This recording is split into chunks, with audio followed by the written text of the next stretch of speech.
Magandang oras mga kababayan, mga ka-Golden Boy. Meron tayong bigyan ng reaksyon. Ito yung karugtong na video noong nakaraang araw na ang ating topic ay tungkol sa binili ng Pilipinas na mga jet fighters galing ng South Korea. Hindi lang pala dosina, hindi lang pala isang dosina ang ating binili, kundi ito'y kontrata na bibili tayo ng isang dosina ah plus another dozens. So nasa 20 lahat ito o 24 na ihatid sa atin umpisa ngayong Disyembre pagtapos ng taon, at ang second batch ay sa 2027. Kaya bakit ba sa South Korea tayo bumili instead na sa Amerika? Ang kasagutan niyan ay ang halaga. Napakamahal ng mga jet fighters ng Amerika. Halos doble ang halaga kumpara ng jet fighters ng South Korea. Pero alam naman natin gaano katindi, gaano kaganda ang performance ng American-made jet fighters. Pero kasi alam din natin na hindi kaya ng Pilipinas ang presyo ng jet fighters ng Amerika. Kaya dito lang muna tayo sa South Koreans kasi medyo maganda rin siya kumpara sa mga Chinese-made jet fighters. Kaya ito ang karagdagang video at ating panoorin courtesy ng Good News Philippines. Sa South Korea ang negosasyon sa pagitan ng Pilipinas at Korea Aerospace Industries. Pilipinas kasi ang target ng South Korea na suplayan ng mga KF-21 Borame bilang 4.5 generation multi-role fighter. 12 hanggang 20 mga KF-21 ang kasalukuyang bilang na gustong makuha ng Pilipinas at inaaasahang masisimulan ang unang batch ng delivery sa taong 2027 hanggang sa taong 2029. Wow na wow! Hindi lang yan mga kabayan, kabilang din sa mga pinag-uusapan ng dalawang magkaalyadong bansa ay ang maintenance and repair facility at technology transfer na itatayo mismo ng South Korea Ayan, so ito dito yung sa maganda Pilipinas. dahil ang technology transfer ay dito talaga sa Pilipinas. Magtayo ang South Korea ng facility na maintenance facility nitong mga eroplano na ito. Kasi naman, sino ba sa mga Pilipino ang marunong mag-maintain yan? Ano yan fifth generation jet fighters, mga makabago na yan, hindi yan tura-tura. Kung mga tura-tura lang, itong mga Cessna plane, kayang-kaya yan ng ating mga Pilipino technician at maintenance. Kaya hindi lang yan ang magandang balita. Magandang balita kapag meron ng maintenance hub ang South Korea sa Pilipinas sa mga eroplano na yan, ay magkaroon din ng trabaho ang ilang libong Pilipino.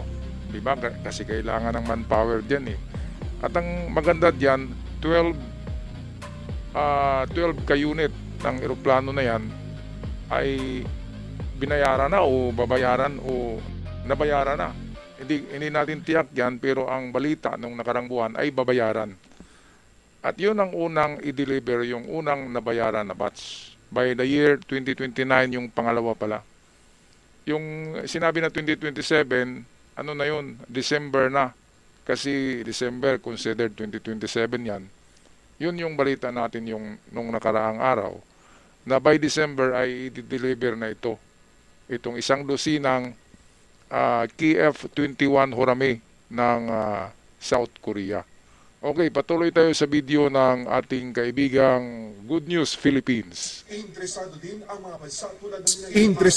ang mga bansa tulad ng United Arab Emirates at Malaysia sa KF-21 Borame. Pero ayon sa mga source sa South Korea, Pilipinas ang top priority para sa unang pag-export. China, iyak sa Japan. Nagprotesta ang China laban daw sa agresyon ng Japan. Ito ay matapos sundan ng 40 araw ng Japanese destroyer. Nagprotesta daw ang China. Bakit magprotesta sila? Sinong susumbungan nila? Sila nga yung superpower wag nang magprotesta kasi wala namang magiginig sa'yo. Kasi superpower ka. Bakit iyak ka dyan? Di ba? Isang aircraft carrier at strike group na kasama nito. Isang destroyer lang ng Japan tumakbo na. Natakot na ang China. Binubuli daw sila. Binubuli sila ng isang destroyer lamang ng Japan. Pero sila isang strike group. Ilang barko bang strike group? Nasa 5 barko yan Nasa gitna yung aircraft carrier, Yun yung Liaoming na aircraft carrier nila.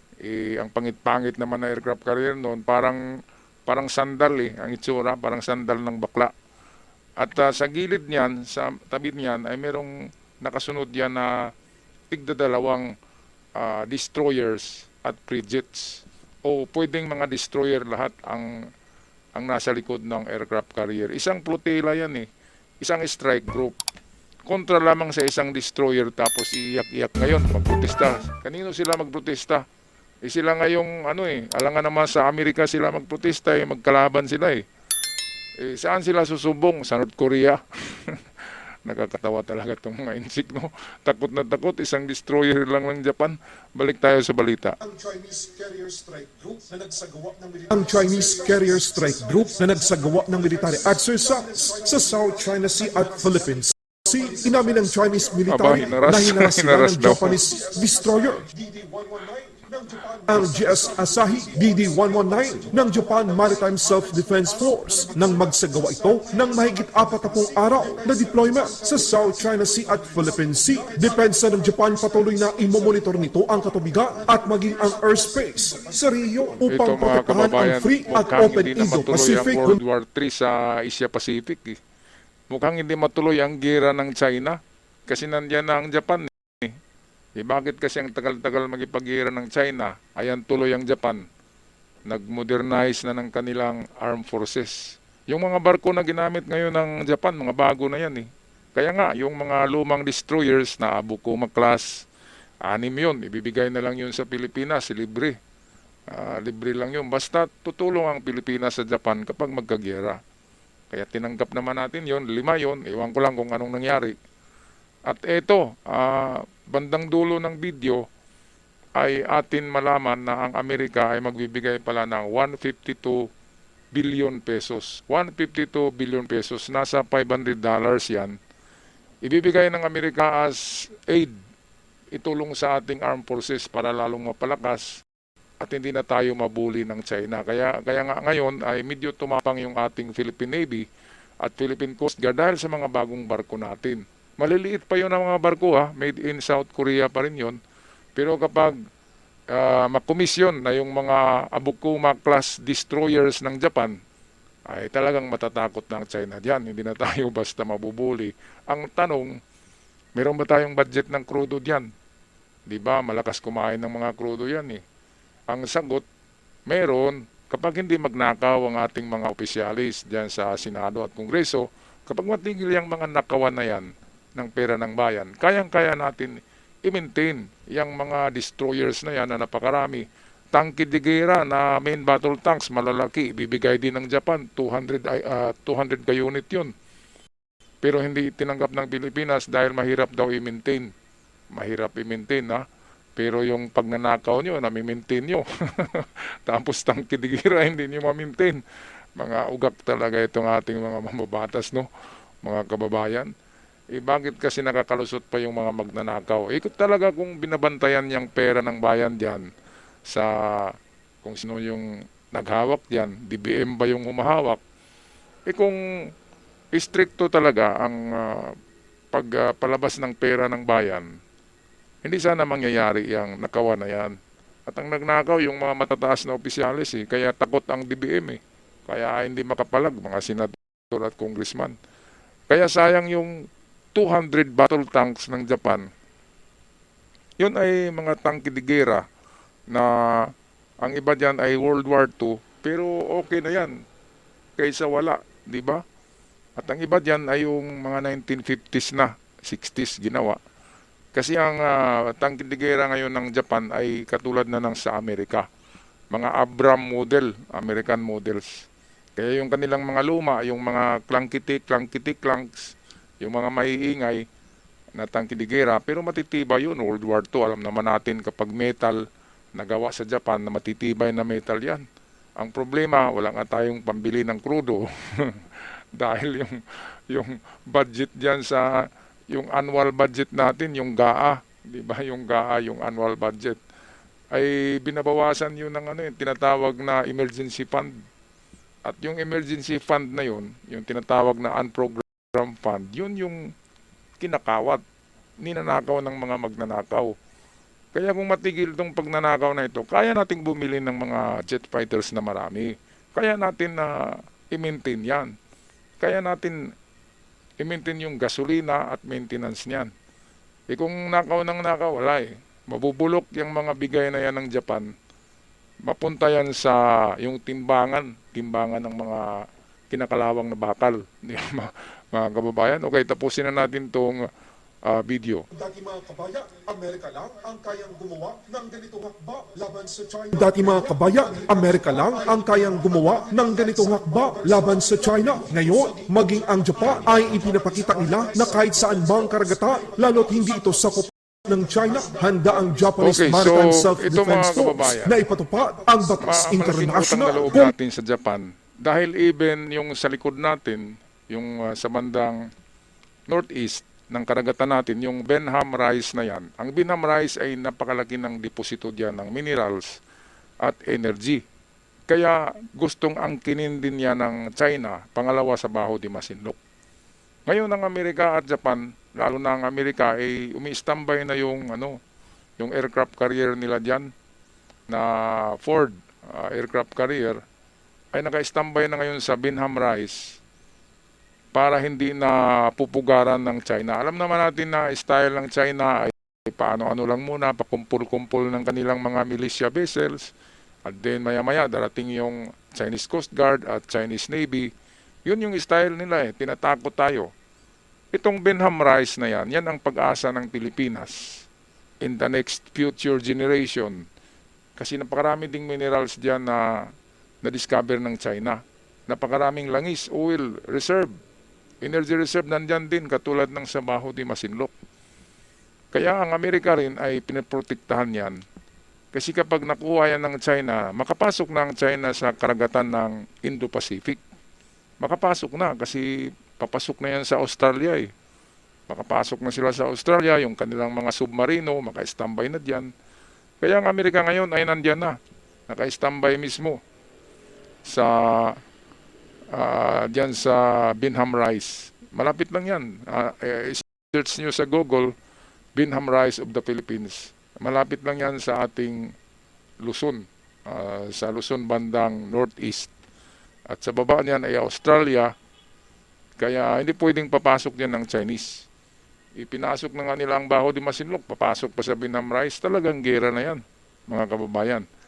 Okay, so itong bandang dulo ng video, atin mo na panoorin kasi napaka-importante. Ito yung pruweba na talagang magbigay ang Amerika.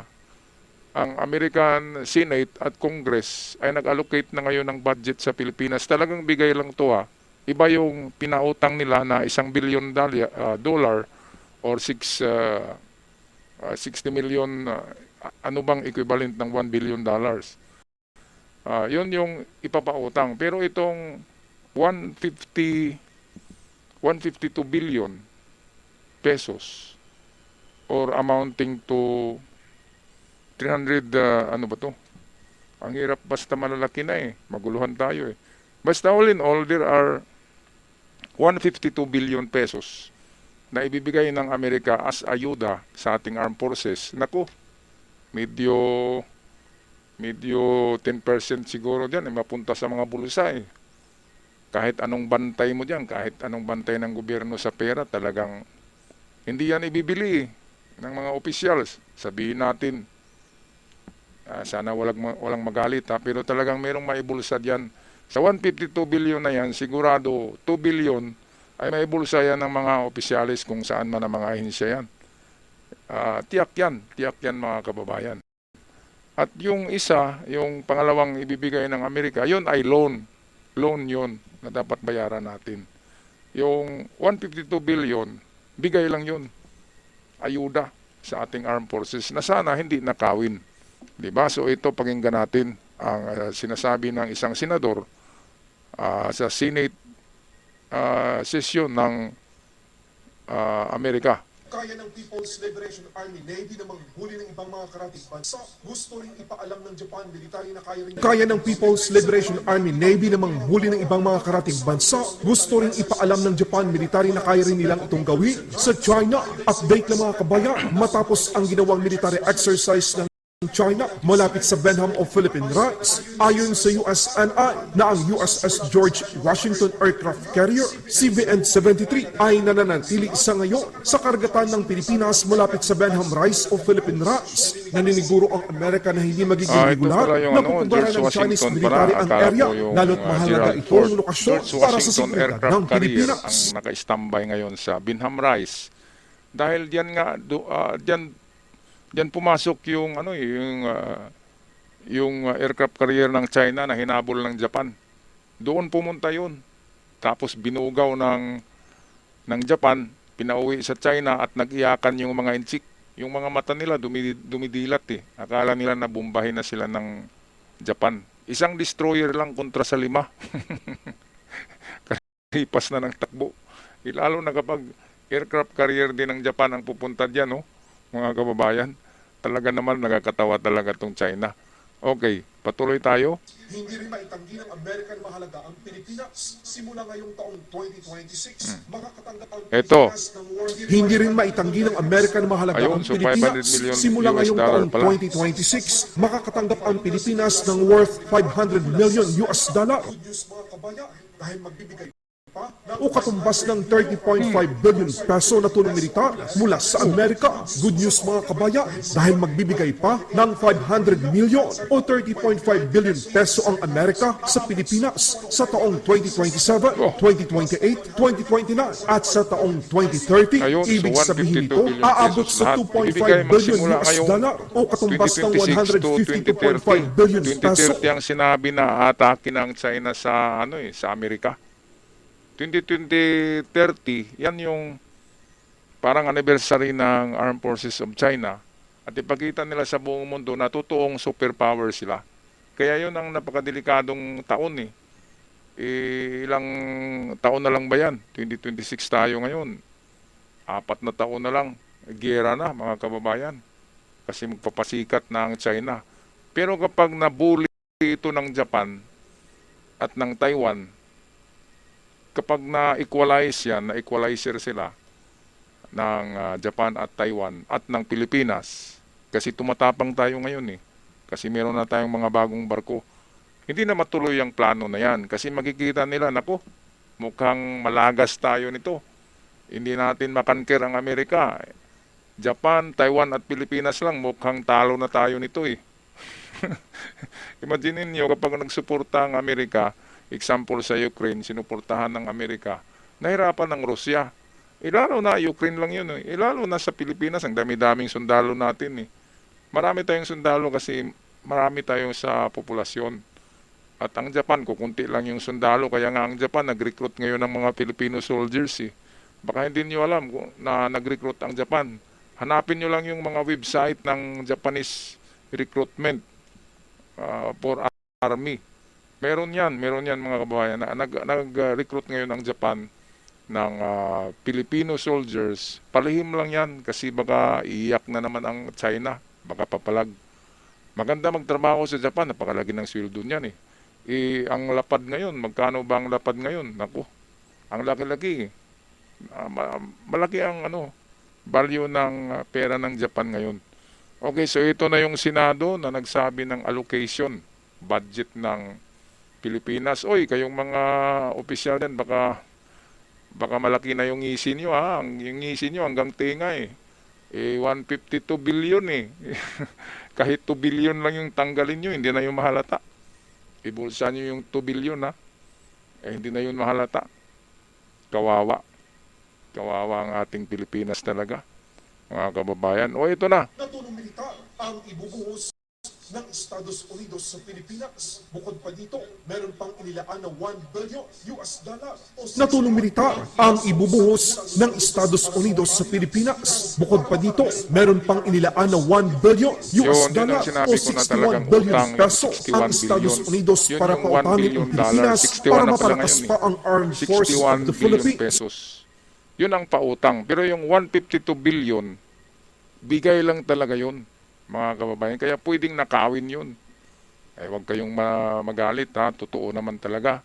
Kayo ba, utusan kayo ng tatay nyo, bibili lang ng isang bote ng beer, di ba? Tapos yung pera ay 100 pesos. Isang bote ay 75 lang. Di bubulsa yun ng anak niya na inutusan niya, di ba, yung 25 na sukli. Parang ganun din yun. Kasi kultura na yan ng Pilipino na kapag inutusan yung sukli, hindi na isusuli sa may-ari. Ganun talaga yun. Kaya yung 152 billion na yan, naku, merong yayaman dyan. Tiyak yan, mga kababayan.